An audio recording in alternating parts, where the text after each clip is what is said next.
ఇంకొక మాట, చాలామంది యాజమాన్య స్థానాల్లో ఉన్నవాళ్ళు నేర్చుకోవలసిన మాట, చెయ్యవలసిన పని ఏదో చెయ్యి, చర్చ చెయ్యొద్దు. దాన్ని కృష్ణుడు కర్ణపర్వంలో చెబుతాడు. కార్యం ఎత్తు కార్యం భవేత్ కార్యం, ఎత్తు కార్యం భవేత్ కార్యం, కర్మణా తత్సమాచర హీనచేష్టస్య యశోకః సఖి శత్రుర్ధనంజయ.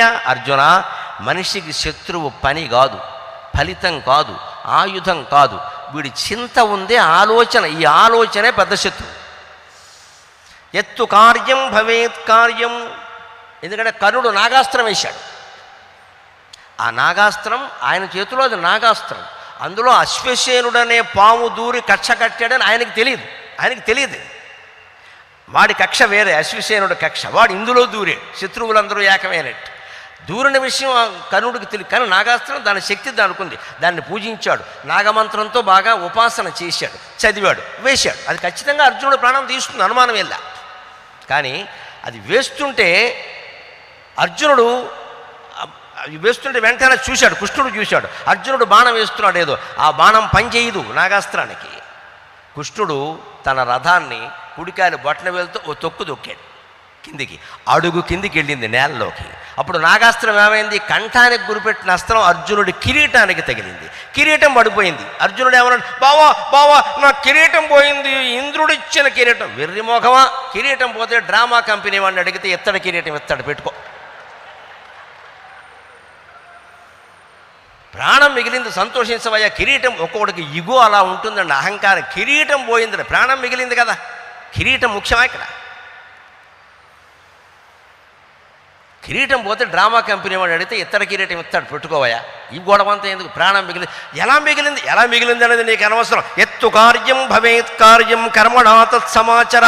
నాగాస్త్రం మళ్ళీ ప్రయోగించే అవకాశం ఉంది కర్ణుడు. ఇప్పుడు ఎదుర్కో నాగాస్త్రాన్ని గరుడాస్త్రంతో ఎదుర్కోవాలి. ఆ మాత్రం తెలియదా? నాగం అంటే పాము, గరుత్మంతుడు అంటే పాముల్ని మింగేసేవాడు. నాగాస్త్రాన్ని గరుడాస్త్రం వెయ్యి అంటే, బావా అది నాగాస్త్రం అని నాకు తెలియదు. మరి ఏం తెలుసు నీ తలకాయ? ఇంగ్లీష్ మీడియం చదివా, తెలుగు మీడియం చదువుకుంటే అన్నీ తెలుసుంటుంది. వేసింది నాగాస్త్రమో రోగాస్త్రమో తెలియదా? గరుత్మంతుడు అస్త్రమై దెబ్బకు రొంగుతుంది. పైగా చెప్పిన వాడెవరు? గరుత్మంతుడు మీద ఎక్కి ఊరేగే పెద్ద మనిషి విష్ణు. ఆయన వాహనమే గరుత్మంతుడై. గరుడ వాహనుడు సుమ్ము అంటాడు జాషువా గారు కృష్ణుడిని వర్ణిస్తూ. హరియు గరుడ వాహనుడు సుమ్ము అంటాడు. గరుత్మంతుడు అస్త్రమే అంటాడు. అప్పుడు ఆ పాము అది వెళ్ళిపోయింది. వెనక్కి వెళ్ళిన తర్వాత ఏమని తెలిసే విచిత్రం. ఎప్పుడు మేనేజింగ్లో నేర్చుకోవాలి, మేనేజర్లకి చేదస్తాలు ఉండకూడదు, పిచ్చి పిచ్చి నియమాలు ఉండకూడదు. నాకెప్పుడు శుక్రవారమే ప్రారంభించడం నియమమయ్యా అని సినిమా వాళ్ళలాగా ఈ నియమాలు పెట్టుకోకూడదు. నాకేమిటో ప్రారంభంలో ఫలానా పాట ఉంటే కానీ నాకు నచ్చదా. ఇవన్నీ దీస్ ఆర్ ఆల్ సెంటిమెంట్స్. ఇవి అభివృద్ధికి ఉపయోగపడవు. ఏది ఉంటుందో అదే ఉండాలి. కర్ణుడికో చేదస్తపు నియమం ఏంటో తెలుసా? ఒకసారి నాగాస్త్రం విఫలమైతే అశ్వసేనుడనే పాము వెనక్కి వచ్చి కర్ణుడి చెవిలో ఊదాడు. ఆ కర్ణ, గురి తప్పింది, మళ్ళీ పోయి ఈసారి నువ్వు ఎలా వేసినా సరే నేను కింద నుంచి వెళ్ళి అర్జునుడిని చంపుతా, వాడు చావాలి. ఎందుకంటే కాండవన దహనం నాటి కక్ష, వాడు కూడా వాడిది, నేను చంపుతా అంటే కర్ణుడు అవకాశం వినియోగించుకోవచ్చు కదా. రాసి ఉంటే ఎవడ తప్పిస్తాడో. అప్పుడు అన్నాడు, ఎవరనుకుంటావు, నేను అర్జునుడిని కాదు కర్ణుడిని. వేసిన బాణం మళ్ళీ వెయ్యను. పనికిమాలిన నియమం అంటారు దీన్ని. ఇక్కడ ఓడిపోయాడు, చచ్చాడు కూడాను.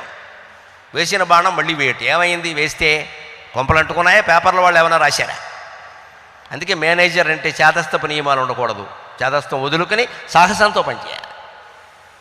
అదే అర్జునుడు కూడా కృష్ణుడిని అడిగాడు, బావా అదేదో మళ్ళీ వస్తోంది, ఈసారి అస్త్రాలా రావట్లేదు, పాములా వస్తోంది, మాట్లాడక, డోంట్ డిస్కషన్, టేక్ యాక్షన్, వేసేయి, గరుడాస్త్రం వేసేయి అన్నాడు. గరుడాస్త్రం వేశాడు. ఆ పాము 16 ముక్కలై చేసిందమ్మా. అది దైవానుగ్రహం. మన జీవితంలో పరమాత్మ అనుగ్రహం కురియాలంటే ప్రతి క్షణం జాగ్రత్తగా ఉండాలి. మాటల్లో సత్యం ఉండాలి, చేతల్లో ధర్మం ఉండాలి, మనస్సులో భగవంతుడు ఉండాలి. అది లెక్క. మనస్సులో భగవంతుడు ఉండాలి.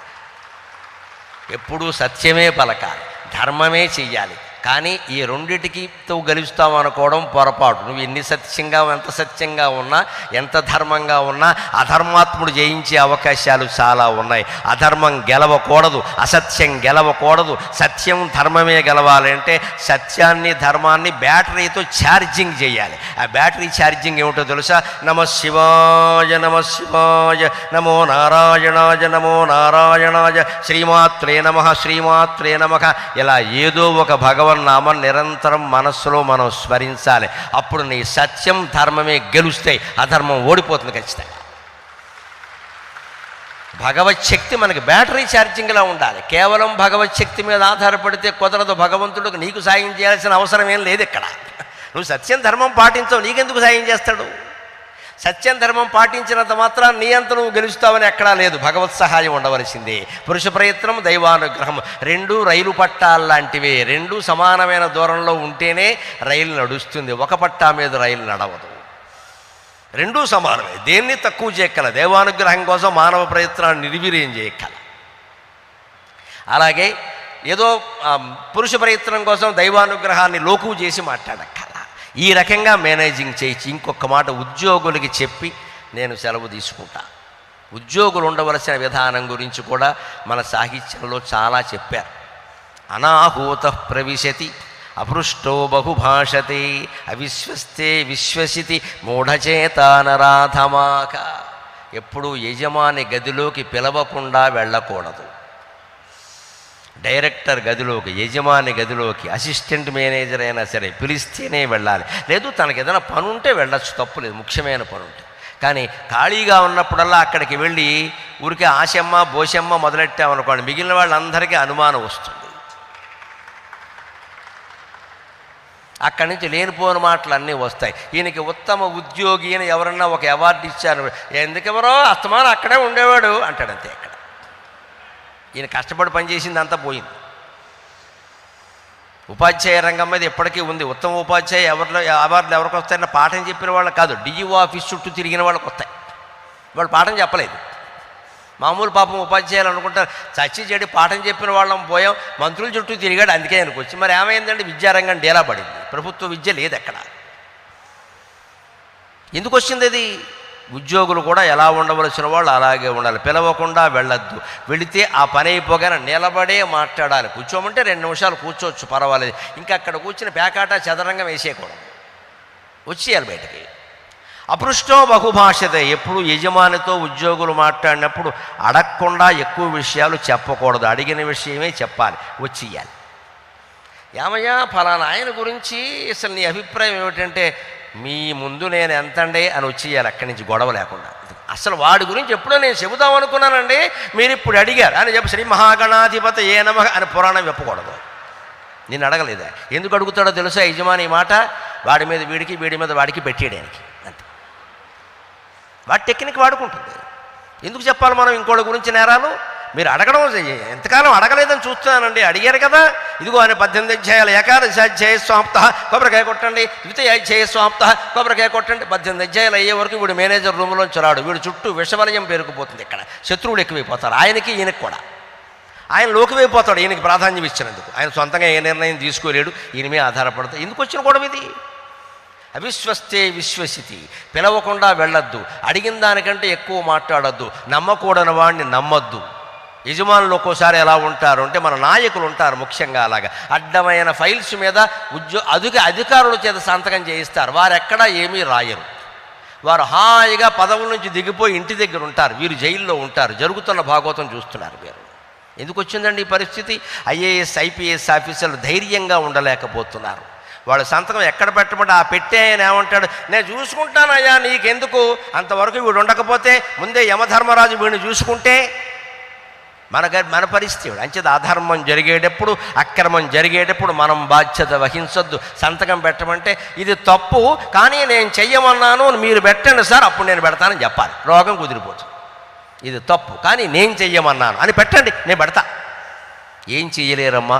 కేంద్ర ప్రభుత్వ రాష్ట్ర ప్రభుత్వ ఉద్యోగులను ఎవ్వరూ ఏం చెయ్యలేరు. మహా అయితే బదిలీ చెయ్యగలరు. 14 లోకాల్లో ఎక్కడికి బదిలీ చేసినా పెడతాం, నష్టం ఏం లేదు. తప్పు చేయకూడదండి. మనకి పెద్ద బలహీనత ఏమిటంటే, మా పిల్లలు ఎక్కడున్నారు, పిల్లలతో ఉండాలా, పో అండమాన పో, ఏం పోయి అండమాన్లో మనుషులు లేరా? రంపచోడవరంలో మనుషులు లేరా? ఈ ట్రాన్స్ఫర్ అనేదానికి బదిలీకి భయపడి అక్రమాలన్నీ మనం అందుకే చేస్తామండి ఇక్కడ. మై ఫ్రెండ్స్, నేను ముగిస్తూ చెబుతున్నా ఒక్క మాట, ఎట్టి పరిస్థితుల్లోనూ మనకి ట్రాన్స్ఫర్ తప్పదండి. అందరూ ఈ లోకం నుంచి పై లోకానికి ట్రాన్స్ఫర్ అవ్వాల్సిన వాళ్ళమే. అంతకంటే ఎవడు ట్రాన్స్ఫర్ చేయలేడు కదా. మన ట్రాన్స్ఫర్ చేస్తామన్న చోట మనుషులు లేరా అండి? కలో గంజో తాగి వాళ్ళు బతకట్లేదా అండి? ఇవాళ సాఫ్ట్వేర్ సౌకర్యం లేని ఊరెక్కడుందండి? అన్ని ఊళ్ళకి ఉన్నాయి. ఏమంత భయం? దానికోసం అక్రమం చేయాలా? అవసరం లేదు.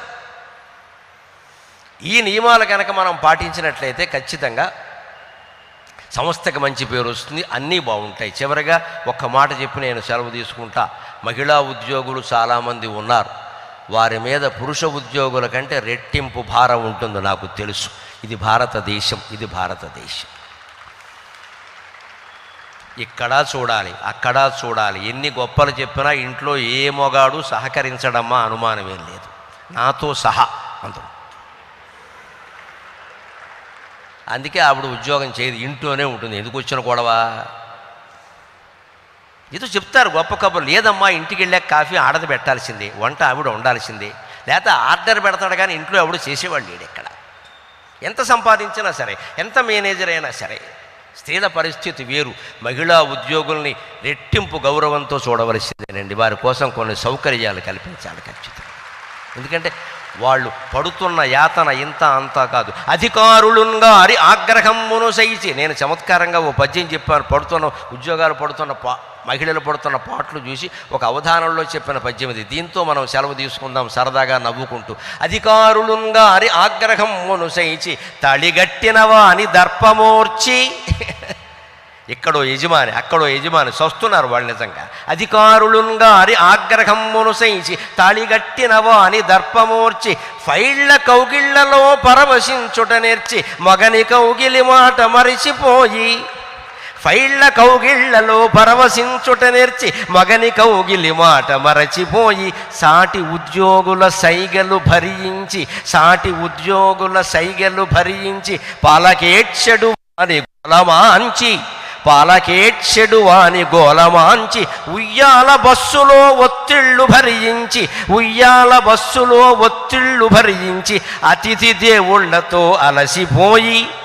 ఉయ్యాల బస్సులో ఒత్తిళ్ళు భరించి అతిథి దేవుళ్లతో అలసిపోయి. వనితలు ఉద్యోగములు చేయు ఘనత చూడ శతవధానములేనియు సాటి రావు. వనితలు ఉద్యోగములు చేయు ఘనత చూడ శతవధానములేనియు సాటిరాయు. ఇంతగా కష్టపడినను ఏమి ఫలము, ఇంతగా కష్టపడినను ఏమి ఫలము. ఇంట సాధింపు బయట వేధింపు దక్కా. ఖచ్చితంగా ఆడవాళ్ళు కనీసం 90% మంది యాతన పడుతున్నారండి. ఇంటికి వెళ్ళేసరికి మళ్ళీ అత్తగారు, పూర్వం కోడలేమిటి, మా కోళ్ళు ఉద్యోగం, వారు ఆఫీసరు, వారినేమంటావు. ఇదో సాధింపు ఇక్కడ. పెళ్లి చూపులప్పుడు నువ్వు ఆఫీసర్వేనా, నీ జీతం ఎంత అని అడిగి చేసుకున్నది ఈ అత్తగారే. ఇప్పుడు నచ్చదు, ఎందుకంటే ఆవిడ ఉద్యోగము చేయాలి, లక్షలు సంపాదించాలి, అత్తమామలకి సేవలు చేయాలి. ఎక్కడ చేస్తారండి? ఖాళీ ఎక్కడది? నిజంగా ఉద్యోగం చేసి ఆడదైనా మొగాడైనా ఎవరైనా ఇంటికి వెళ్ళగానే కాస్త ఫిల్టర్ కాఫీ ఎవరైనా ఇస్తే బాగుండు అనుకుంటారా లేదా? మరి వాళ్ళే వెళ్ళాలి, వాళ్ళే పెట్టాలంటే వాళ్ళు అంటున్నారు కాస్త ఎవరో పెడితే బాగుంటుంది. అందుకే పూర్వం ఓ సామెత ఉంది, కొంచెం అంత కూతురు ఉంటే మంచం నుంచి దిగే పని లేదన్నారు. కొడుకులుండి ఉపయోగం లేదట. కొంచెం అంత కూతురు ఉంటే మంచం నుంచి దిగే పని లేదట. కొంచెం అంటే ఇంత కూతురు ఉంటే తల్లి ఆ పిల్లకి చెబుతున్నాను, వెళ్ళవే పోన్లే అమ్మ నేను పెడతానులే అని చెబుతుంది. ఒకడెక్కడ పెడతాడు? ఇంత చేస్తే జరుగుతున్నది ఏమిటంటే ఇంట్లో సాధింపు బయట వేధింపు. ఇవాళ బస్సు ఫ్రీ అని అనడానికి లేదమ్మా. ఆ ఫ్రీ బస్సులో ఎన్ని ఒత్తిళ్లు భరించి ఎంతమంది ఎక్కేస్తున్నారు. వీళ్ళ మధ్యలో నలిగిపోయి వెళ్ళాలి ఇంటికి. పైగా సొంత వాహనం పెట్టామంటే ట్రాఫిక్ జామే, ఎన్ని పడాలి. ఇన్ని పడి ఇంటికి వెళితే చెమట తుడిచేవాళ్ళు లేడే, కాఫీ ఇచ్చేవాళ్ళు లేడే, ఇంకా కుటుంబ బాధ్యతలు సక్రమంగా చేయట్లా అనేవాళ్ళే ఉంటారే. అందుకని ఖచ్చితంగా కేంద్ర ప్రభుత్వ సంస్థలు, రాష్ట్ర ప్రభుత్వ సంస్థల్లో ఉన్న మహిళల్ని ప్రత్యేకమైన సౌకర్యాలు కల్పించి గౌరవించడం అలవాటు చేసుకుందాం. ఎక్కడ స్త్రీ ఆనందంగా నవ్వుతూ ఉంటుందో అక్కడే లక్ష్మీదేవి ఉంటుంది, అందులో సందేహమే లేదు. అందరు ఉద్యోగుల పట్ల, మహిళా ఉద్యోగుల పట్ల ప్రత్యేకంగా అన్ని తరగతుల ఉద్యోగుల పట్ల మేనేజర్లు శ్రద్ధ వహించడానికి, వారి పట్ల వీరు గౌరవం చూపించడానికి ఈ నా ప్రసంగం ఏమాత్రం ఉపయోగపడినా నేను ధన్యుణ్ణి. నాకు ఈ 4 మాటలు నేర్పిన మా అమ్మ ధన్యురాలు. స్వస్తి.